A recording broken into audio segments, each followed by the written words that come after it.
तो दोस्तों ये है चालदा मासू महाराज जी का बकरा। तो आज हम जा रहे हैं पश्चिमी, जहाँ पर कि चालदा मासू महाराज जी विराजमान हैं। तो अभी यहाँ पर हम पहुँच गए थे और हम वेट कर रहे थे गाड़ी का। ठीक है। फिर काफ़ी देर तक इंतज़ार करने के बाद हमारी गाड़ी भी आ जाती है, जो कि हमने बुकिंग में ली थी। फिर हम गाड़ी में बैठ जाते हैं और चल देते हैं अपनी मंजिल की ओर। अभी गाड़ी में सिर्फ मैं और दीदी बैठे थे, बाकी लोग हमें आगे से मिलने वाले थे।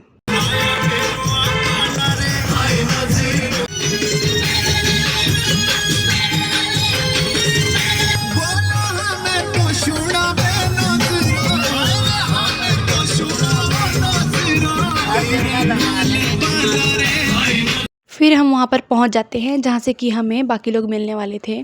फिर मासी जी भी गाड़ी में बैठ जाते हैं और फिर हम चल देते हैं फिर से अपनी मंजिल की ओर।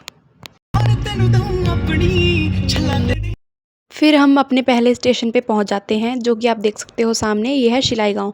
उसके बाद थोड़ा आगे चलने के बाद हमें पश्चिमी गाँव यहाँ से नीचे दिखाई देता है और यहाँ से ही मंदिर आए हुए लोग भी हमें दिखाई दे रहे थे और देखकर लग रहा था कि आज मंदिर में बहुत भीड़ है।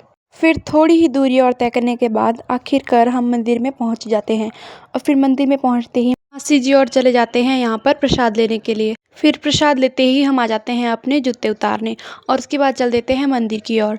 लेकिन उससे पहले हम यहाँ पर आ जाते हैं अपने हाथ पांव धोने, जिसके लिए कि नल का यहाँ पर बाहर से ही लगा हुआ था। उसके बाद हम चल देते हैं मंदिर की सीढ़ियों की ओर। फिर सीढ़ियों से ऊपर आते ही हमें यहाँ पर सामने दिख जाता है मासू महाराज जी का मंदिर, जो कि बहुत ही सुंदर बनाया हुआ था और यहाँ पर आज भी काफ़ी भीड़ थी, जो कि आप यहाँ पे देख सकते हो। और दर्शन करने के लिए भी काफ़ी लंबी लाइन लग चुकी थी। फिर देरी ना करते हुए हम भी लग जाते हैं यहाँ पर लाइन में। फिर भगवान जी के दर्शन करने के बाद जैसे ही हम बाहर आते हैं, एक अंकल हमें मिलते हैं और हमें बोलते हैं। फिर अंकल से इंस्पायर होकर मैंने भी थोड़ी बहुत फ़ोटोज़ खिंचवा ली। अब हमने फ़ोटोज़ भी खिंचवा ली थी, भगवान जी के दर्शन भी कर लिए थे और फिर हमें लग गई थी बहुत ज़्यादा भूख। फिर हम आ जाते हैं यहाँ पर खाना खाने के लिए और यहाँ पर 1 साल तक हमेशा भंडारा ही चलेगा और ये खाना बनाने का काम यहाँ के गांव के जो निवासी है वही करते हैं।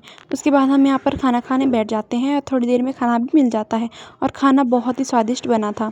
फिर यहाँ पर सभी अपने बर्तन धोने लग जाते हैं और यहाँ पर आप देख सकते हो कि गांव की जो लड़कियां हैं वो एक साथ मिलकर सबके लिए खाना बना रहे हैं। और फिर इसी के साथ यहाँ पर बाहर बैठा था मासू महाराज जी का वो बकरा, जो कि यहाँ पर आया था। फिर पेट पूजा करते हुए और चालदा मासू महाराज जी के बकरे के दर्शन करते हुए फिर से हम चल देते हैं ऊपर मंदिर की ओर। और यहाँ पर आप देख सकते हो कि सबके बैठने के लिए यहाँ पर बहुत ही ज़्यादा खुला स्थान भी बना हुआ था। और इस मंदिर में और भी यहाँ पर 2 बाकी बकरे बैठे हुए थे, जो कि यहाँ पर आप देख सकते हो। उसके बाद यहाँ पर मम्मी पापा ने भी अपने मम्मी पापा के साथ कुछ फ़ोटोज़ खिंचवाई। तो यहाँ पर हमने भगवान जी के दर्शन भी कर लिए थे, खाना भी खा लिया था और अब समय था वापस अपने घर जाने का। फिर हमने फटाफट से यहाँ पर अपने जूते ढूंढे और फिर जूते लगाने के बाद यहाँ पर हमें दर्शन हो जाते हैं फिर से बहुत सारी बकरियों के। तो यहाँ से जाने का तो बिल्कुल मन नहीं कर रहा था, लेकिन जाना तो पड़ेगा ही ना। फिर थोड़ी दूर आगे आने पर एक निशानी के तौर पर हम यहाँ से लेके जाते हैं एक छल्ला। फिर यहाँ पर आप देख सकते हो कि सभी लोग यहाँ पर आके बैठ गए थे। फिर चल देते हैं हम वापिस ऊपर शिलाई की ओर। उसके बाद फिर यहाँ से हमने कुछ थोड़ा बहुत सामान खरीदा और फिर हम चल देते हैं सभी अपने अपने घर की ओर। अब जहाँ से हम सुबह निकले थे वहीं पर ही हम वापस आ जाते हैं, यानी कि मेरे मामू के घर में। तो इस प्रकार मासू महाराज जी के दर्शन तो हमें बहुत अच्छे से हो गए थे। आशा है दोबारा ही जल्दी जाने का मौका मिलेगा। तो आज के ब्लॉग में इतना ही, मिलते हैं नेक्स्ट वीडियो में, तब तक के लिए राधे राधे।